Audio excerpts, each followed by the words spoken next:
The title is The New Digital Etiquette, and the subtitle for it is How Not to Get on Everyone's Tweets, which I like to... I was expecting more of a laugh.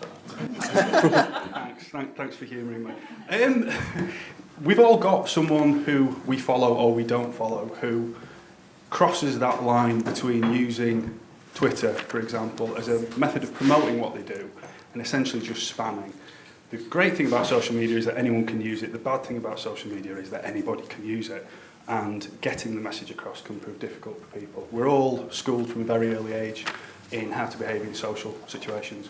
We're not schooled in how to behave in social media situations. And that's why I brought these two in to speak. You should all know who Sean Adams is. If you don't, you're probably in the wrong room and the bar's just round the corner. We'll come and get you when we're done. Sean obviously founded Drowning Sound, and in dealing with the Drowning Sound message boards and forums probably has more experience than most in dealing with how difficult people can be on the internet. They're a very opinionated bunch, I think it's fair to say. Difficult and slightly socially retarded go quite well together with some of them. Obviously. And Martin is he right saying UK editor? Is that? Yeah, UK editor of The Next Web, which is a fantastic resource on social media and tech developments. So that's enough from me. I think over to you two. Okay, well, thanks for coming. And before we start, we both made the mistake of eating sticky cupcakes and then being filmed straight afterwards. So are we free of... Yeah, okay, cool.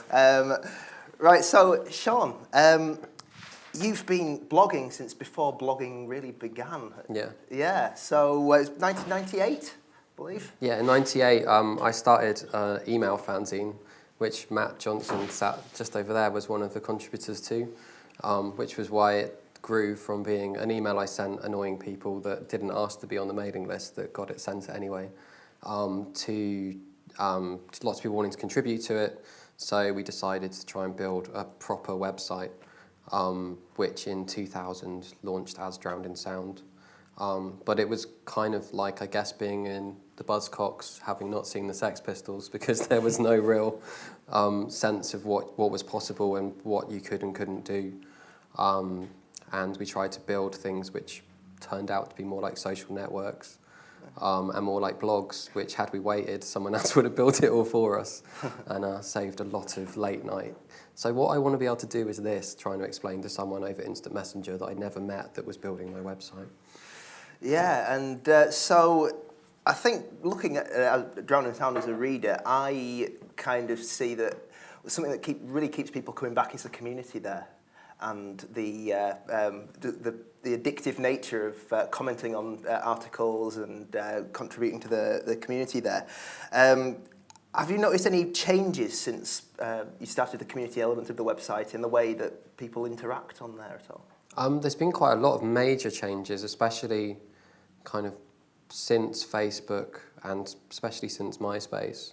The kind of need for people to, lots of people that would have been posting a hell of a lot of stuff on our message board to now run their own blogs, or if they're in a band, they've now got their own kind of outlet for their music, so they're not necessarily feeling they need to be on Drowning Sound for people to maybe hear about their band. So I think the past few years have been quite a challenge to get people either, they don't need to log into the site as much anymore, so there's shifts there. I found the kind of nature of what we originally tried to create was essentially a message board community, which we have created, but because there wasn't anywhere for people to congregate online to talk about music, you could go on a band's message board and talk about one band, but there wasn't really anywhere to talk about a range of bands, unless it was a sub-forum of a band's forum. That was sort of one of the things that led me to starting it. But now people have a lot of groups, or they have other blogs that they congregate around. So I think that's been quite a major shift. It's not been anything that's really the sort of thing you can give press to or go into much detail about, but for us it's been a slight learning curve. There aren't reviews with 200 replies anymore. They're more likely to be kind of 50 replies, and someone writing a blog slagging off the review, and there's a site called Rip Fork, which instead of the person leaving sarky comments under our reviews, they now write a very sarky dissertation on what it is about the review they don't like, which is great for traffic because those people click through from it and come back to us. So. Yeah, so it's kind of like the conversation's been spread out, but at the same time still very much connected through links and through discussion. So very interesting, yeah. So when we were kind of talking about this over email and planning how we were going to bring this whole event together and the kind of format for it, because it's the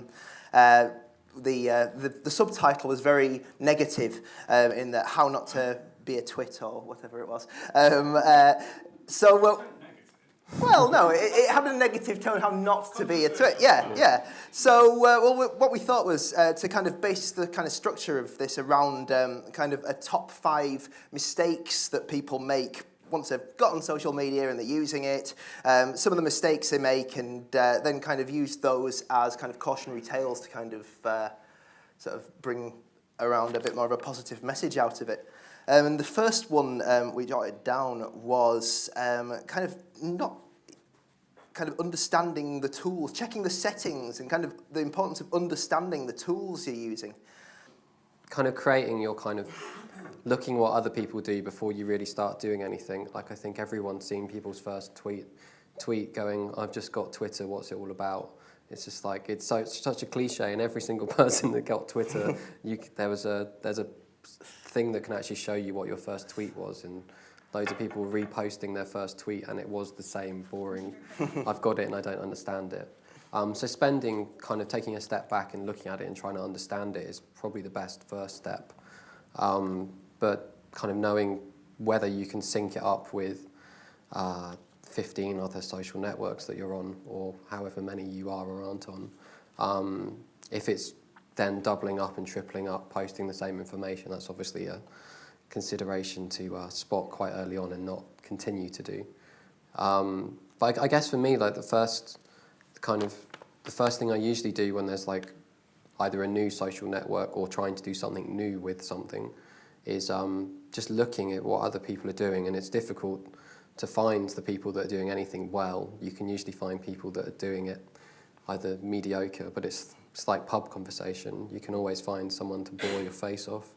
It's very difficult to find someone to have an amazing conversation with. So I guess that's a case of research, and I guess it's difficult. And I'm guessing one of the main reasons I've got followers is because people are maybe trying to work out what it's all about.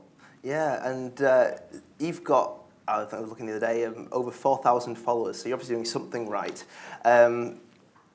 So how do you think people can add value to their Twitter stream? We're talking about Twitter. To make themselves worth following. Basically, if there's lots of bands that want you to write about them, that probably helps. I think for me, I think it's understanding what it is that your specialisms are, and mine are music, social media, record companies. Mostly, I've tried to figure out the kind of who the people following me are and what they want, and you can kind of get that from for instance, when I posted a thing about Six Music at 11 o'clock at night when it went up on the Times because I'd seen someone else post it, I had like 25 people repost it by 1 a.m. Which sounds quite strange, but that's the sort of people that follow me. Six Music closing is a big deal to them, so I guess it's that editorial thing of knowing your audience. And knowing who you are helps you to amplify the things that you're interested in that bit more. It's like the bands that I would wear a T-shirt of are the bands that I would talk about on Twitter. Yeah. So I guess that's quite an idiot-proof way of explaining it. But I think understanding if you're trying to build an audience for a club night or for a clothing brand or whatever it is, it's about finding all those relevant touch points and building that kind of canvas of these are all the things that are relevant, even if they're not always going to be relevant every single day. But especially if you think about things in terms of finding things on Google, if you happen to use a certain phrase and someone finds you because you've used this exact description of the iPad, and someone's like, wow, that person had the same thought as me, I'm not completely unique, so they start following you for that reason, is a consideration worth making if there are unique things about you, and if there's nothing unique about you, then you need to go spend some time away from social media.